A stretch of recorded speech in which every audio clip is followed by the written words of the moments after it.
Praise the Lord. இயேசுவின் நாமத்தில் உங்களுக்கு அன்பின் வாழ்த்துக்கள். இந்த நாளிலும் கூட சங்கீதம் 34 அதிகாரம் 22 வசனம் கடைசி வரி இப்படியாய் சொல்லுகிறது, அவரை நம்புகிற ஒருவன் மேலும் குற்றம் சுமராது. வானங்களையும் பூமியும் படைத்த தேவனை நம்புகிறவங்க மேல ஒரு குற்றத்தையும் யாருனாலே சுமத்தி வைக்க முடியாது. அதுக்கு எடுத்துக்காட்டு பாருங்க, தானியேலுடைய வாழ்க்கை.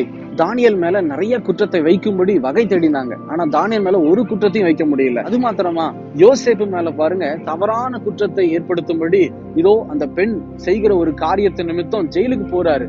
ஆனா தண்டனையிலிருந்து தேவன் விடுதலை செய்தார். ஏன்னா அங்க குற்றம் இல்ல, யோசேப்பு மேல குற்றம் இல்ல. அது மாத்திரமா, இயேசு கிறிஸ்து மேல நிறைய குற்றங்களை சுமத்தினார்கள்.